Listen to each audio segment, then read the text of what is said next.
I can do a poem. Okay, let me just. Okay. Also, if you would like to debate, make sure to make your way to the debating voice chat. That is the debating voice chat. Okay. You want to be paid? No, that was not the agreement, bro. Okay, no one calls money a sweet treat. Okay. Anyways, we like to drink with Liddy because Liddy is our mate. And when we drink with Liddy, she gets it down in 8. It's empty. Yeah, my bad. One sec. Non-carpeted floors. I actually don't mess with carpet. Socks on like hard floor. Gotcha. Okay, sorry. Trust me, it will be worth. Trust me, it will be worth. Okay. Shall I just start the debates? Okay. Anyways, would anyone like to come on a debate? I'm gonna. It was supposed to be Sweat Lydia, aha. Please could you drag the next person in? Hello!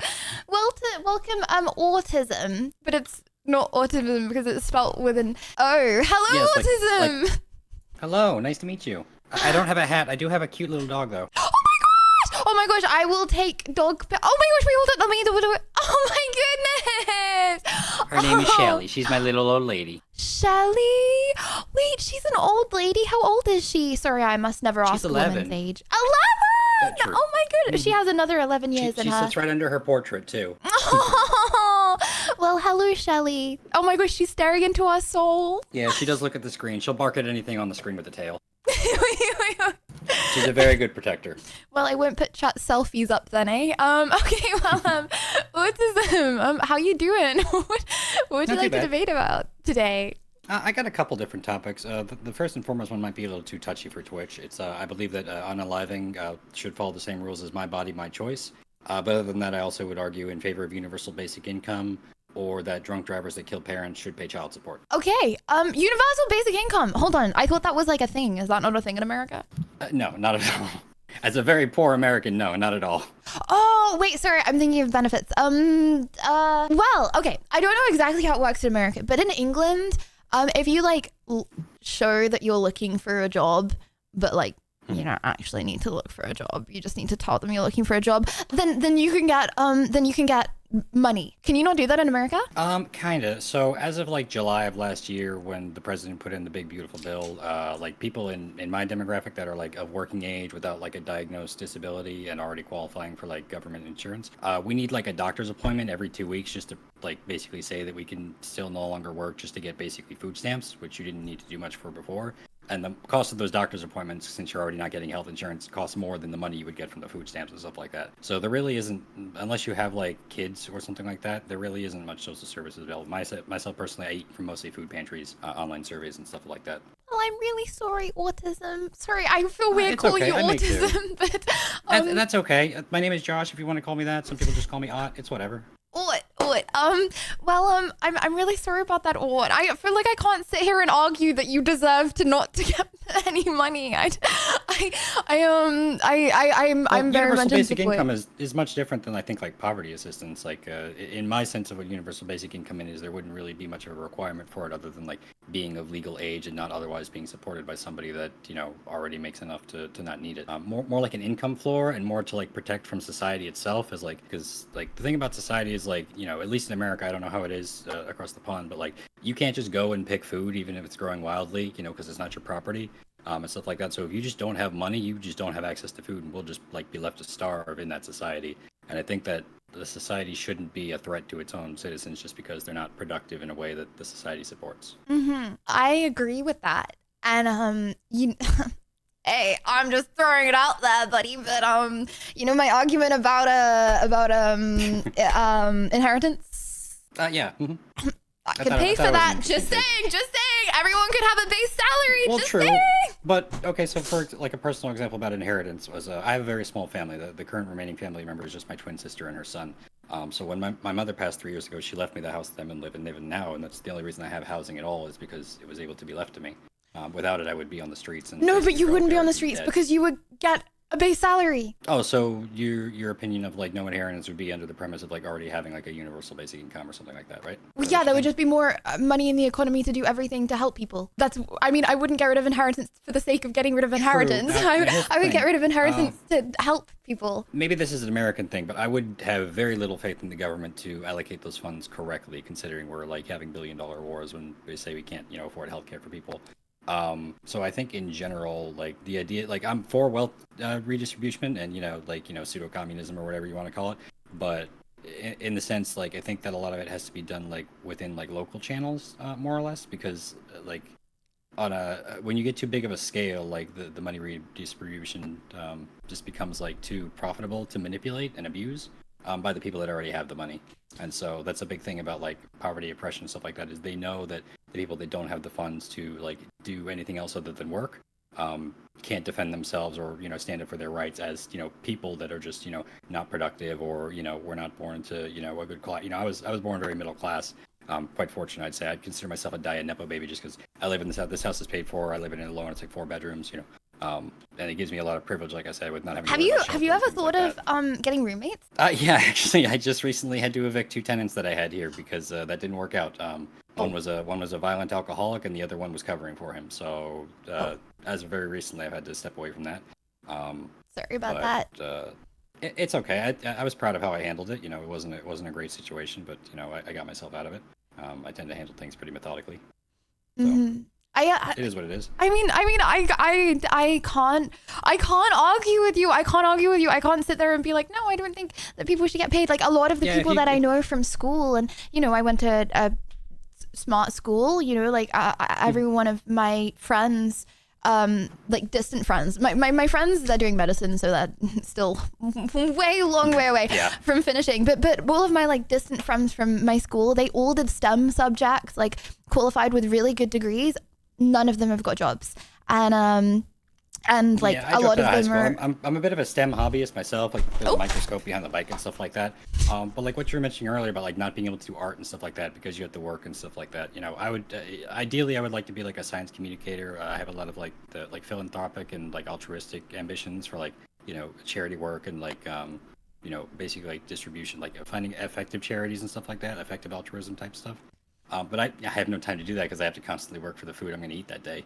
While I was waiting for the debate stream, I was, doing, I do like online research studies and stuff like that for small amounts of money and stuff like that on the side when I don't have something to go out and do, kind of thing. Autism, I can't argue with this. I'm so sorry. I'm so sorry. The world is cooked right now. I'm sorry. I'm very fortunate to be able to handle it the way I am, but I'm not going to lie that it is hard. But I have heard it, care about it for. I mean, I am sure there's going to be a universal basic income soon. Like, you think so? I think the world's going to end first. The world is going to end. Wait, what? Yeah, I kind of consider the world to be in an apocalypse that's too slow and boring for people to recognize. And I kind of think like it's not past the point of no return probably, but we would need like an anti-apocalypse, like a globalized unified effort to like, even basic things like climate change and political destabilization. So I'm kind of nihilistic about it, more absurdist. I kind of revel in the lack of meaning in life. But I do generally think that we aren't going to fix it. What is it with people and reveling in the lack of meaning in life, bro? What? Yeah, so life is crazy. Life is. You can. No, I'm actually going to crush out my entire food just fell over my desk. For this, I picked it up and it fell all over my desk again. And this time, okay, sorry, Sounds like life. You pick up the can and it crawls right over again. Yeah, it really is everywhere. Okay, well, no, okay. I feel like life can still be good, right? Because we live in an age where the best things in life are free. Like video games are free. The best ones. I would agree, but problems are expensive, and not having problems is one of the best things. True. I'm very much. I'm a big sky gazer. I really enjoy sky and nature and stuff around me. People that think it's boring to step outside, I just say it's pretty sad. I knew that brand new keyboard would be 07 before long. If you just look for it. But at the same time, like society, the pressures of society, the constant financial requirements, and keeping up a jury duty and all that stuff. If you don't have like lots of money to just throw at those problems to get them away, you really do just kind of get bogged down by the system in a way that's pretty oppressive, I feel. And so a universal basic income would, I feel like, let people pursue their passions more. And I don't know if you remember the last argument I had was here that people shouldn't vote, and I think that's a big part of it too. Is that like That's not something people should be having to worry about. Is like running the country that they live in. They should be pursuing their own, like, because only the people themselves know what they want to do and what really is like purposeful for them. Well, autism, I think I think there are plates that you can use um, instead of your keyboard. I think that I personally believe that there is going to be a universal basic income soon. Am I I very hope so. optimistic? For the record, opinion? I'm optimistic, even if I feel like, oh my gosh, I actually can't. There's nowhere to put this. Okay. Oh my gosh. Okay, sorry. I'm so sorry. I feel like, my grandparents lived through World War II, great grandparents lived through World War One, like my great grandma, she was like Anne Frank, but under the floorboards instead of in the in the loft, and then my parents lived through the Cold War, of all things could just blow up at any time. I feel like politics is always politics in it. Like there have been 200 years without wars, and I feel like everything's gonna be fine. Everything's gonna be fine, and I think the universal income is gonna come soon because jobs are hard. And I mean, AI, everything's going to go soon. Yeah, I think that's a big part of it too. Is AI is going to take away so many jobs that like eventually you're going to like realize that there's not going to be enough jobs that aren't like you need some kind of like technical aptitude or degree or something like that. And while I don't think that I think the world is ending more, I think it's not really useful to go about my life as if the world is going to end, because if it does, it's not my problem anymore anyway. It's nobody's problem. There's no more world. So I do tend to go into it like with hope, despite the fact that I think otherwise. Because I think it's worthless to go about it the other way, Hell yeah. Or I'm really sorry. I feel like I can't argue, but I hope you have an amazing you don't day. Need to, I'm glad you agree. To be honest, I wasn't sure how your inheritance opinion would like stack up like for or against. No, it, so I think that the rich should get richer. Nah. Okay. Yeah, see you around, Dot. 07. Thank you for coming on. Nice seeing you. Bye. Nice meeting you too. Oh my gosh, guys, how do I deal with nihilists? Okay, POV, someone comes on and they say there's no meaning to life. What do I say? How do I do it? I feel like, I was gonna say hop on League, but then I was like, it's not the time. It's not the time. I got everyone on Discord is not. I'm on Discord. I'm not a nihilist. I'm just ask them what they want. Sorry, I can't read. Sorry. Ask them what the. Oh my gosh, guys! If you put too many like who, what, when, what, whys in a sentence, I get confused. Just ask them why do they want to convince you about it. Well, because it's a debate, I like that. I like hearing their opinions nonetheless. I think hearing lots of opinions are good. And then you can make your own decision about whether the world is pointless. The world is not pointless. The life is not pointless. At the end of the day, you're gonna die. Everyone's gonna die eventually, okay? So why be like, what's the point in living? You're gonna die, so you might as well, I don't know. Even if, it's only sugar, even if, that Choco Woco Starbucks is too much, okay? Get some sugar, okay? Dip your face in the sugar. Then put the sugar bag up with your mouth open and glug, okay? You're gonna have the craziest sugar rush of your entire lifetime. And I promise you, you will feel better after consuming all that sugar than before, okay? Unless you do not like sugar and there is no point in sugar and that the thought of a sugar rush makes you feel bad. Just go get high off sugar, bro. I don't know. Okay. Universal income may come, but will come with Mark of the Beast chip implant that will cook your soul. Everyone has to say no if they care about the eternity after this place. I'm vibing with a chip. What are they gonna do? Follow me home and know where I am at all times? Clueless? Okay, Nosy! Sorry, that was a really big mouthful. Nosy! Ooh! Oh my gosh, Rebel! Hello! Hello. Hello, how you doing? I'm doing good. Amazing, that's cool. Rebel, what brings you here today? Well, I think I finally have a topic I can debate. Yeah. It's if demonic possession is real, then so are ghosts and hauntings. Who said demonic possession is real though? Well, that depends. If you've never experienced something like that up close and personal, then it's hard to it's definitely hard to put any stock in it. You've experienced possessions? I haven't, but I've watched some documentaries on television of people that have experienced it, or so they say. Mm-hmm. And how do you know they're not lying? Well, typically this docuseries I watch it's an old series called A Haunting, and I think they wouldn't bring people on if they were lying, and I think they would try to do like You don't think they would bring people on if they're lying? no, Not it's even more if they of get a millions of dollars from being in a TV deal? well, I think it's more so to they research these people's stories and claims to make sure that they're not being No, but being it's the producers that are getting paid. yeah, that's true. So the producers could bring people on that look like they're being legit, that are like really good actors.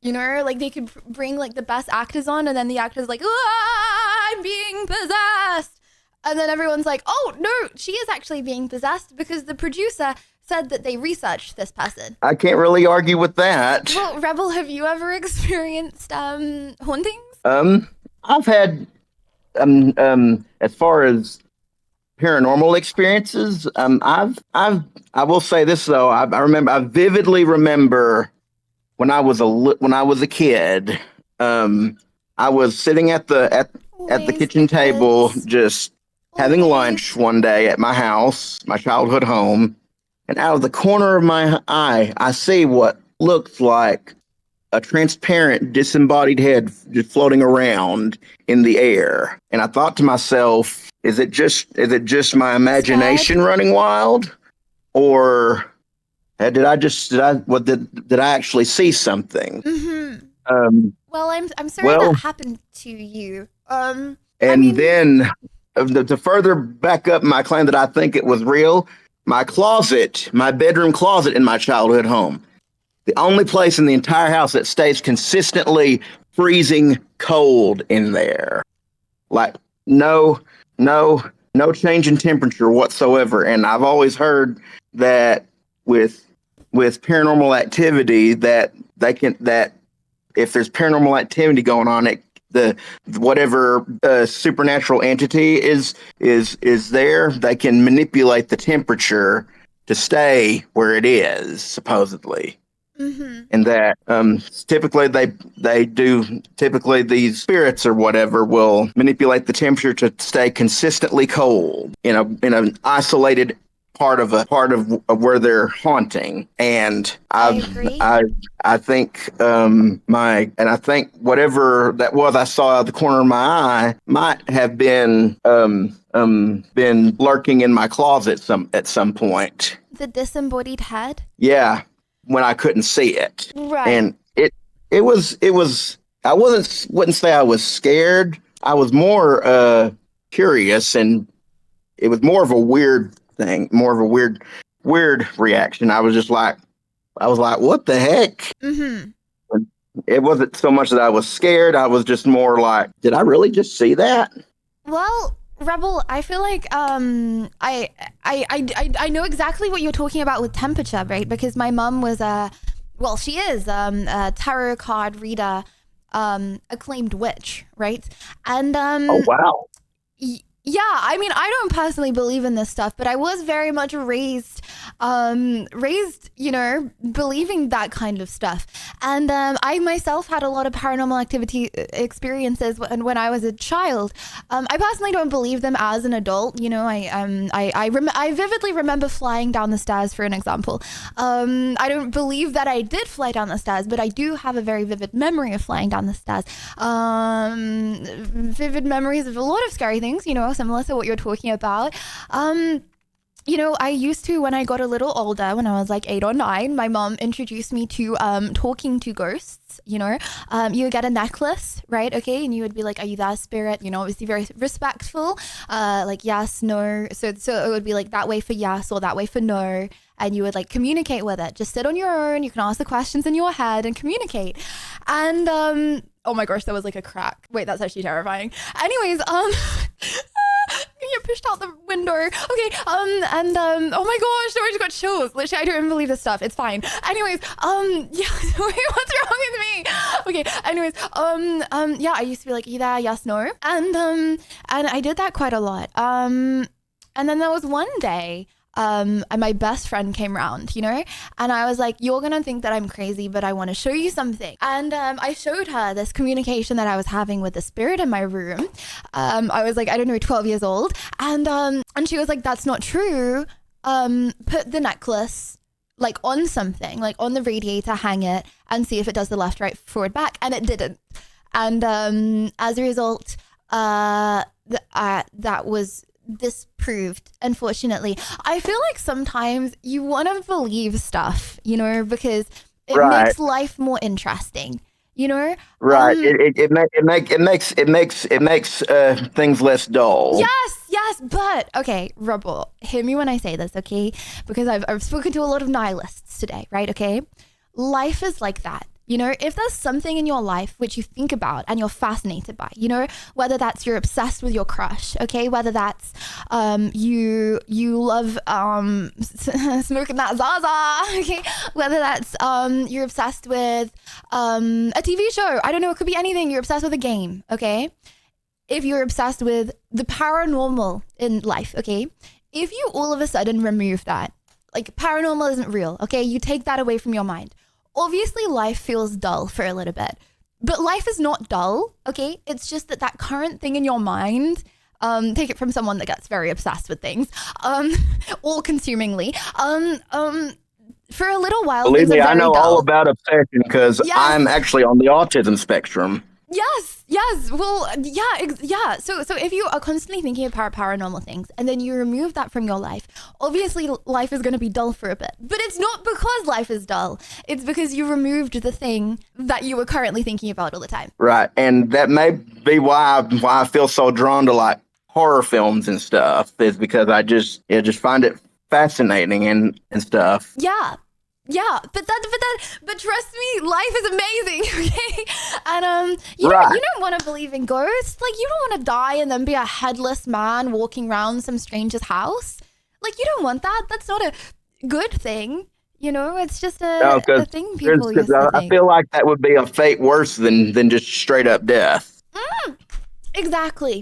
Exactly. And the thing that ultimately I feel like in my mind solidified the fact that I don't believe in this paranormal stuff is when I went to a coven of witches, and I just felt like, you know, they were doing all this magic, yet they didn't seem very happy, you know. They didn't seem to be getting the things that they wanted in life, and I was kind of like, so you felt it was more performative. yeah, I was like, I feel like if magic is real and these people are performing magic, you know, they would at least be in a slightly better position or at least a little happier or something than other people, but they weren't, you know, and so I stopped believing in it. Right. My mind might be changed, but yeah. Right. Yeah, it's definitely one of those things you kind of have to look at from all sorts of different angles. Yes, exactly. Oh, you know what I forgot to do on here? I forgot to do a face reveal. Oh my gosh, face reveal! Oh my gosh, yes. Hell yeah! Ah, Rebel! I'm up here at work. Oh my, wait, at work? Are your Yeah, but I'm colleagues in there? the break room right now, so Anyone else in the break room, or no, just me right now. can you give us a little tour? Sure. I'll of course my phone's hooked up to a charger right now, and so I don't know if I could anyways, let's see. Like, where does John and Beverly sit when they come in? This obviously is the break room sink, and this is the table where people like such as myself sit down to have their lunch break. Hell yeah. bulletin board, clock-in machine. We have bins, eh? we have a fridge. Rebel, be honest. Have you ever nicked anyone else's food? Nope. So far, I haven't. Never? And I've never. I always am good about bringing my own food. Can I confess something? Okay, I've actually never confessed this. Everyone's gonna hate me so much. Okay. Okay.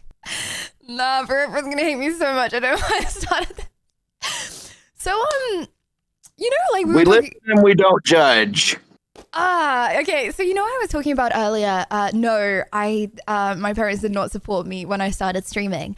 So when I started streaming, I was living with at my friend's parents' house for a little bit. Oh boy. And I would rent an office, right? Because they didn't want me streaming at that house. So I would rent an office 2.5 miles away. So I would run 2.5 miles there in the morning. Because obviously I still don't have a car. 2.5 miles there in the morning. I would stream throughout the night. So I'd stream from 7 p.m. to 7 a.m. Okay. So I'd run 2.5 miles, stream, run home, sleep through the day, right? Okay. I would, and it was an office in an office block, right? I would eat other people's food, 100% other people's food. I've actually never admitted that. Yeah, my bad. Well, mischievous, ain't you there? Yeah, my bad. That's okay. We're all a little mischievous. Well, yeah. Thank you so much for giving us the tour, and I also recently learned a brand new song that is a little bit out of what I usually sing. Oh my gosh! It's a country song. Mm-hmm. It's called it's a song by the country voice. Well, thank you. I figured I had a little bit of a southern accent. Hell yeah! Anyways, it's a song by the recording artist Drake White. He's a country singer. It's called "Making Me Look Good Again." Okay. Worn and haggard, weathered and torn, drugged through the keyhole of that back door. Bloodshot red behind these shades. I look like hell. I've seen better days than those loving arms. They pull me back in. There you go, baby, yeah. Making me look good again. Oh my gosh! Rogers, that was amazing! This is what I mean about talent, bro. You should be like Ed Sheeran right now. Well, later much. You need to sign with a record label. That was actually insane, bro. What? A lot of people say I should be on Broadway or even try out for America's Got Talent or even The Voice. Yes. Have you ever tried busking? A what? Busking. So I used to busk on my flute, right? It's where you go to a street with a little hat, okay, and you. Oh yeah, I know what you're talking about. My flute, and people put like money in the hat. I've actually never done that before. Bro, you should do it. I kind of live in a small town, so it's kind of hard to really. No, small towns are so much better. Small towns are so much better. I lived in a small town as well. Oh wow. No, because that's better because everyone's like more friendly, you know. Everyone's mean in cities and they'll like be mean and knock your hat over and stuff. Like small towns, everyone's communal. There's some spots here in town I actually my workplace is actually a neighboring city from where I live. In my hometown is the small town that I live in, and where I go to work, I have to travel about 30 minutes away from my. You should try from it. From my hometown in order to go to work. Well, Rogers, I think you should try it at some point. Your voice is of an angel. I can also play the piano, so maybe if I got myself a keyboard, I could do a little Jerry Lee Lewis, Great Balls of Fire. W. I don't have. Excuse me. Oh. Anyway, I'll see you later. See you around. Good luck in the work room. Bye. Rogers, are you still there? We love our hellspawn heroine. Lydia's witch mom wouldn't have anything less of her daughter. She just didn't know how the magic would work. Rogers, do you hear me? Sorry, I was talking with a coworker. Oh, don't worry. I'll see you around. Love you. See ya. Rogers, I'm not in your walls. I'm in your kitchen counter. Anyways, give it up for Rogers. WW.